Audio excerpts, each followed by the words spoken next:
Hi friends, എന്തുണ്ട് വിശേഷങ്ങളൊക്കെ? എല്ലാവരും സുഖമായിട്ടൊക്കെ ഇരിക്കുന്നെന്ന് വിശ്വസിക്കുന്നു. ഞാൻ നാട്ടിൽ വന്നതിൻ്റെ തിരക്കും കാര്യങ്ങളും ആയതുകൊണ്ടാണ് വീഡിയോസ് ഒന്നും ചെയ്യാഞ്ഞത്. പിന്നെ നമുക്ക് എല്ലാവരും ചോദിക്കുന്നുണ്ട്, വാട്സപ്പിലും എൻ്റെ ഇൻസ്റ്റയിലൊക്കെ ചോദിക്കുന്നുണ്ട് കോൺടാക്ട് നമ്പറെ കുറിച്ച് ചോദിക്കുന്ന, ഇന്ത്യയിലുള്ള കോൺടാക്ട് നമ്പറെ കുറിച്ച്. തീർച്ചയായിട്ടും എൻ്റെ ഈ വീഡിയോയുടെ താഴെ കൊടുക്കുന്നതായിരിക്കും എൻ്റെ ഇവിടുത്തെ കോൺടാക്ട് നമ്പർ. ഇമിഗ്രേഷന് നമുക്ക് ഒരുപാട് പ്രോബ്ലംസ് വന്നിട്ടുണ്ട് ഇപ്പം. അന്നേരം കറക്റ്റായിട്ടുള്ള അപ്ഡേഷൻ കിട്ടിയതിന് ശേഷം നിങ്ങളെ അറിയിപ്പിക്കാമെന്ന് വിചാരിച്ചാണ് ഞാൻ ലേറ്റായത്. ഇമിഗ്രേഷൻ താൽക്കാലികമായി നിർത്തിയെന്നുള്ളതാണ് നമ്മൾ അറിഞ്ഞ ഒരു കാര്യം.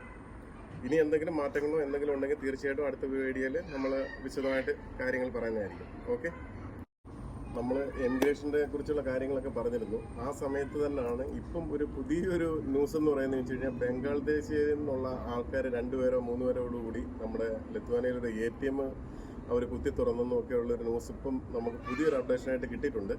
അതേപോലെ തന്നെ നമ്മൾ നേരത്തെ ചെയ്തുകൊണ്ടിരുന്നു കഴിഞ്ഞാൽ അതർ കൺട്രീസ്, യൂറോപ്പിൽ അതർ കൺട്രീസിൽ ഞാൻ ചെയ്യുന്നുണ്ടായിരുന്നു, ലിത്വാനിയയിലേക്ക് ആൾക്കാർ ചേഞ്ച് ചെയ്തൊക്കെ കൊടുക്കുന്നുണ്ടായിരുന്നു. അപ്പോൾ അതും ഒരു കൺഫ്യൂഷനിലിരിക്കുകയാണ്. ഇങ്ങനൊരു പ്രശ്നങ്ങളൊക്കെ വന്നതുകൊണ്ട് തീർച്ചയായിട്ടും അടുത്ത അതർ കൺട്രീസിൽ നിന്ന് നമുക്ക് ലിത്വാനിയയിലേക്ക് ചേഞ്ച് ചെയ്യാനൊക്കെ ഇച്ചിരി പ്രോബ്ലം ഉണ്ടെന്നുള്ള വിവരങ്ങളാണ് നമ്മൾ അറിഞ്ഞത്.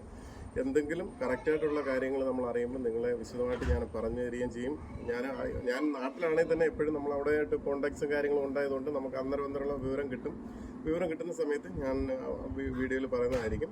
ഇമിഗ്രേഷൻ്റെ കാര്യങ്ങളൊക്കെ നിങ്ങൾ അറിഞ്ഞിരിക്കുന്ന കാര്യമാണ്. തീർച്ചയായിട്ടും ഞാൻ ചെയ്തുകൊണ്ടിരിക്കുന്ന ഇപ്പോഴും ഫാബ്രിക്കേറ്ററേയും വെൽഡറേയും താൽക്കാലികമായിട്ട് നമ്മൾ അതിൻ്റെ പ്രോസസ്സിങ് സ്റ്റോപ്പ് ചെയ്തിരിക്കുകയാണ്. അതിൻ്റെ എന്തെങ്കിലും ഒരു പുതിയ അപ്ഡേഷൻ കാര്യങ്ങൾ വന്നതിന് ശേഷം ഞാൻ കറക്റ്റായിട്ട് അതിൻ്റെ കാര്യങ്ങളെക്കുറിച്ച് നിങ്ങൾക്ക് പറയും. അതല്ല, നിങ്ങൾക്ക് എന്നെ ഡയറക്റ്റ് കോൺടാക്ട് ചെയ്യണമെന്നുണ്ടെങ്കിൽ തീർച്ചയായിട്ടും കോൺടാക്ട് ചെയ്യുന്ന സമയത്ത് ഞാൻ നിങ്ങളെ വിശദമായിട്ട് കാര്യങ്ങൾ പറയുന്നതായിരിക്കും. താൽക്കാലികമായിട്ട് നമ്മൾ ഈ വിസയുടെ പ്രോസസ്സിങ് ക്ലോസ് ചെയ്തിരിക്കുകയാണ്. Okay, by.